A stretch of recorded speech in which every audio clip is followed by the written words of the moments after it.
My husband took in his niece, then I found out she was his daughter with my sister-in-law. So I sent proof to his family and watched cops drag him off my porch. I, a 30-year-old female, have been married to my husband, Matthew, a 30-year-old male, for 5 years. He had an older brother who was also married. His brother, Colin, a 35-year-old male, and his sister-in-law, Jackie, a 32-year-old female, had been married for 7 years. Matthew and I met when we were in business school and had been with each other for almost 7 years before we finally got married. So, we have been together for 12 years if we're counting that. Colin and Jackie met through friends, and they had been together for 2 years before they got married. So, they had been together for almost 9 years, which is also a really long time. All of us always got along really well. Both Colin and Jackie were really good friends of mine too. We would go out on double dates and stuff, and I treated the two of them like my own family. That's how much I loved them. Colin and Jackie also became parents a year ago, and I had even babysat for them several times, never knowing the truth. Quite unfortunately, Colin and Jackie both passed away in a really bad car accident about a month ago. It was a tragedy that literally shook up our entire family, and their funeral was probably the saddest I have ever felt in my entire life. Both my husband and I are inconsolable, and I think we were the ones who cried the most that day. It has been very difficult for us as a family coping with the grief of what happened. The worst part of all, and maybe the best as well, is that they left behind their 1-year-old daughter. I say it was the worst thing because now she will have to grow up as an orphan and never be able to know her parents. No matter how much love is showered on her, nothing will ever make up for that. But I am happy that she survived, as she was at home and wasn't in the car with them. Since we did not know what to do after her parents had passed away, my in-laws decided that they were going to take care of her for the time being until they knew exactly what to do. My in-laws would have gladly taken her in, but unfortunately, my father-in-law suffers from motor neuron disease, and my mother-in-law spends most of her time trying to take care of him. So, it's not possible for them to take their granddaughter and raise her, since it would be a lot of work. There's also the fact that both of them are quite elderly and can't run around after a 1-year-old. Nevertheless, they still agreed to take care of her until Matthew had figured out a way to deal with this. Now, personally, I did not have any problems with babysitting, but I had made it very clear to Matthew that I did not see myself taking on the role of a mother at any point in the future. Both of us had discussed this several times and had come to the conclusion that we did not want kids. So, as much as I love Jackie's daughter, I could not raise her because that was just too big of a commitment, and I was not interested in being a mother. It was better for me not to be a mother than to be a bad one. So, Matthew and I started looking for people who were willing to adopt. We were lucky that their daughter was still young and hadn't known her parents for long enough, so the adoption procedure was going to be easier for her than it would have been had she been slightly older. She had been living with her grandparents for the last few weeks, but then 9 days ago, Matthew brought her home after work and informed me that he had taken over her responsibility. Now, it was going to be the two of us who had to take care of her until we found the right people to adopt her and make her part of their family. I agreed to that because I knew it was going to be a temporary arrangement, and eventually, we would be able to find a loving home for her. Besides, after what had happened to Colin and Jackie, I did not have the heart to say no, and both of us were still grieving them. So, I did not feel right saying that I would not be willing to take care of their daughter. It was kind of difficult because both of us had to compromise on our work hours and come back home earlier than usual, since the sitter was not willing to stay that long and was asking for an exorbitant amount of money, which did not seem right for our budget. We had to make a lot of changes around the house in a few days, but I was ready to do it all for the sake of Colin, Jackie, and their daughter. It was nice to have her around, and it also kept us distracted from the pain of losing her parents, since they were very important to us. I had also started considering adopting her and telling Matthew that I did not want to give her up because I had grown quite attached to her, and my feelings on parenthood and motherhood had started changing. But unfortunately, I still had to make a tough decision of leaving it all behind because of what I had found in the bag that Matthew had brought her with all her belongings and stuff. I think most of you might have been able to guess where I'm going with this by everything that has happened so far, but never in a million years would I ever have imagined something of the sort, and I'm still having a hard time believing that it's the truth. So, yes, Matthew is the real father of Jackie's daughter. I found out about it when I found her birth certificate and the results of a paternity test at the bottom of the bag that I mentioned when he had brought her home.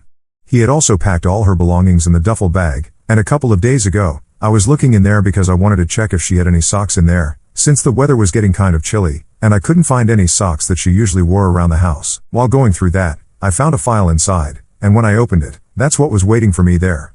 I had taken a day off from work because I had a bit of a cold coming on. Matthew was at work when I found out, and it took me a couple of minutes to realize that the documents were authentic and not fake. For a few minutes after reading through those papers, I was numb. I didn't even know how to react because, like I've mentioned above, all of us were really close, and we had been together for so long that I don't think anybody would have imagined something like this could even happen. But it was right there.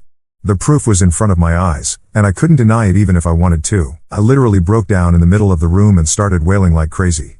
I think I might have even scared the neighbors with how hard I was crying. After being together for almost 12 years, you never expect something like this from your partner, so it was very difficult for me to process. But I pulled myself together within half an hour, decided to stop crying, and called my lawyer up immediately. I sent him photos of what I had, and for good measure, I took them with me while I was leaving the house. I still have them with me. After I had spoken to my lawyer, the reality of the situation hit me, and even though I was really sad, I was also equally angry. I don't even think that anger begins to explain how I felt. I was infuriated, and he was really lucky that he was not at home that day because I might have done something to him that could not be undone.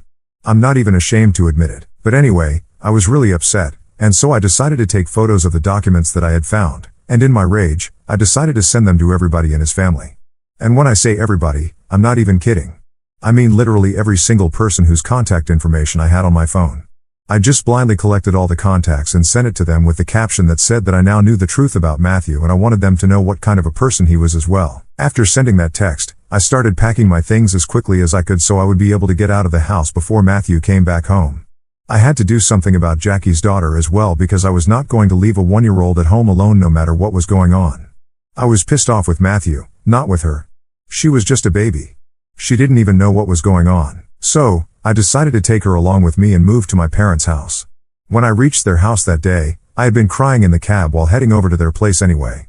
So, when I finally got there, I had already been crying for a while, and when I saw my mother open the door, I broke down into tears again and did not stop crying for about the next hour. I had turned my phone off so that nobody would be able to reach me because I simply did not want to be contacted, especially by anybody from Matthew's family. I was in a really bad place at the time, and I would say that I still am because there is no easy way to deal with this. Anyway, after I had told my parents about what I had found and shown them the proof, they told me that I had made the right decision by choosing to file for a divorce and talking to my lawyer immediately. There was no going back from this. Later that evening, Matthew showed up at my parents' house, but it was so that he could take his niece back home with him. It's not like he did not try to talk to me, but my parents made it very clear to him that I was not interested in speaking to him. I think he was standing in the doorway refusing to leave for about half an hour, constantly arguing with my parents and demanding that they let him in so he could talk to me. He insisted that he could explain everything, but I'm not an idiot. What happened? No explanation of his was going to change the truth.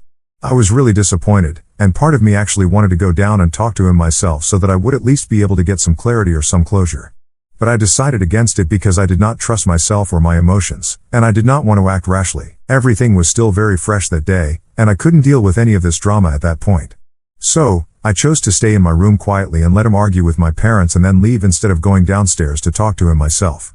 So, he left with his niece, and I only turned on my phone after that. As soon as I turned my phone back on, I was bombarded with messages from everybody who had received my text earlier, where I had sent them the pictures of the documents and talked about how I finally knew what Matthew really was and what he had been up to behind my back. Everybody was apologizing even though it was not their fault, but I could sense that even though they were apologizing, it was more like we are sorry, but now that it's done, you have to take him back because you guys have been together for so long, and not we are really sorry that this happened to you and whatever you think is appropriate, you should do that. Most of the messages that I received had that vibe. People were saying things like this is unacceptable, it's outrageous, and whatnot, but the next message was mostly just them talking about how we had been together for 12 years and how they did not want to tell me what to do, but they were sure that we would be able to work things out and would really love for us to stay together. They did say that ultimately it was my call to make, but I knew that if they got to know that I had already spoken to my lawyer and filed for a divorce, they would not be pleased with that. I have not blocked Matthew anywhere yet because I'm still very confused about what I should do. He has been sending me messages and trying to call me ever since I left, but I haven't been responding because I just don't know what to do now. My mother sent me a message last evening saying that there is an explanation for all of this, but she thinks that it would be better for Matthew to explain it to me, and for that to happen, I have to actually speak to him. She kind of implied that I shouldn't just cut him off without even bothering to hear his side of the story and that I need to talk to him at least. So, I messaged her back finally saying that I did not need to respond to him because I had seen with my own eyes what the document said, and I knew the truth now. I highly doubt that he would be able to say anything that could change the fact, and she told me that I had seen what was true, but I still needed to talk to him to get to the bottom of this. Not doing so would just make it so much worse because people in the family were already reeling from the loss of Colin and Jackie, and this would just shatter Matthew and his family. I am in a very difficult position, and I have no idea how to go about this. Am I the asshole for not wanting to talk to my husband after I found out he was his niece's biological father? After going through the comments on the original post, I decided to talk to my husband after all. I hadn't been responding to any of Matthew's calls and texts, but after reading the comments, I opened his chat and finally replied that I was ready to talk to him. He hadn't said much in his texts. He just kept telling me that he really wanted to talk to me and explain everything. Not that there was much to explain. It's pretty much what I thought, but what he said made me realize that I was right to file for a divorce immediately. I met him this morning, and he came over to visit me. He looked very upset and started off by apologizing to me for keeping this a secret for so long. Then he started telling me that he and Jackie had only hooked up once, and it meant nothing to either of them. Both of them regretted it.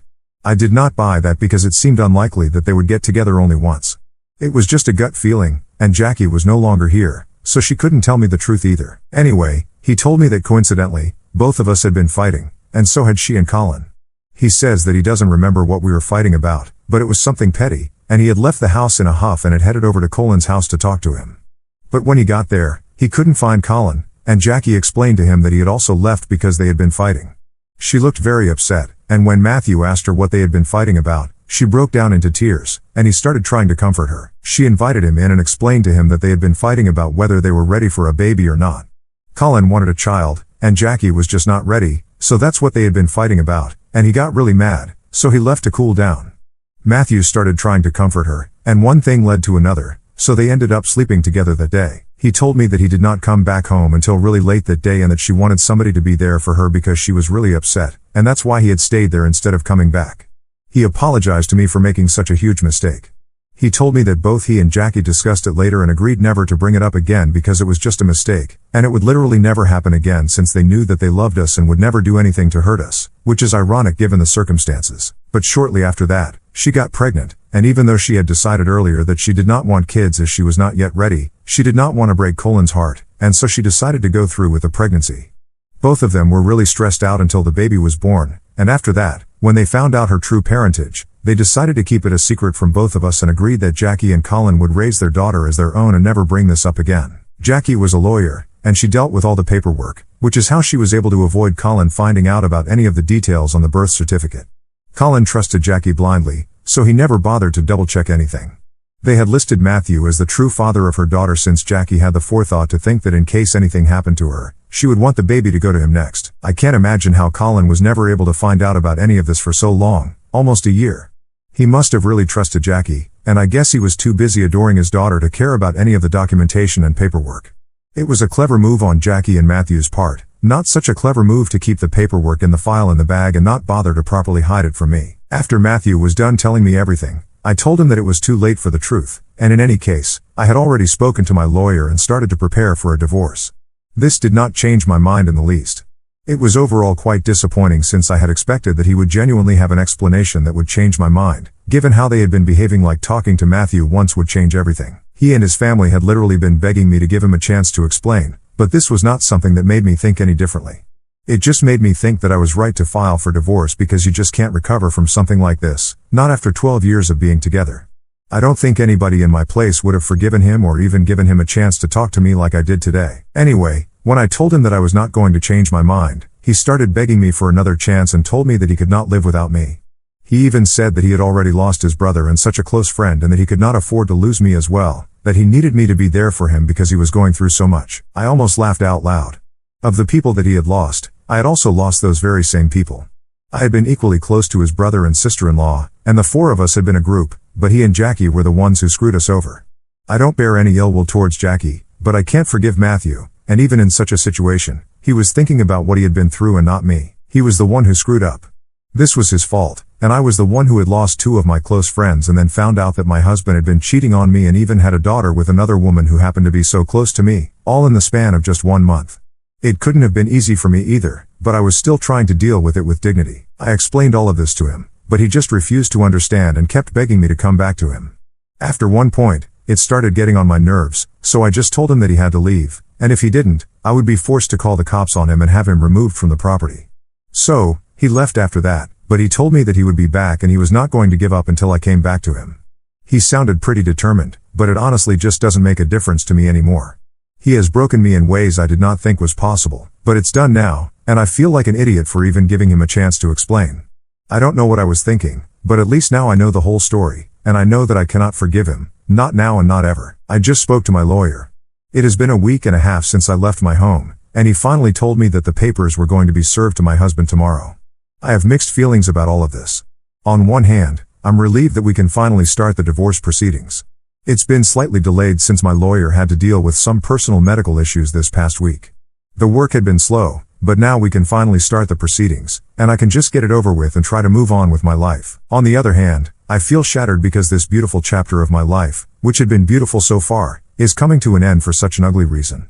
I was already finding it really difficult to cope with the loss of two of my friends, and now I have to deal with a divorce as well.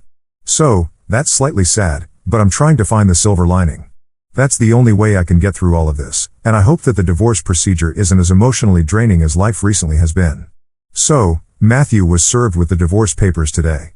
The first thing that he chose to do was visit me again, probably hoping that speaking to me in person would make me change my mind.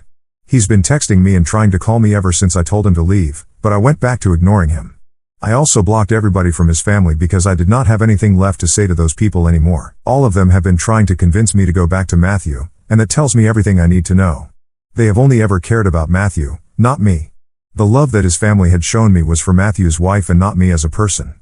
So, I blocked everybody who had been telling me to go back to him because if they really wanted the best for me, they would understand that what Matthew did was horribly wrong, and lying to me and keeping it a secret was even worse. So, they would understand why I wanted to leave and why I'm not staying in that marriage anymore.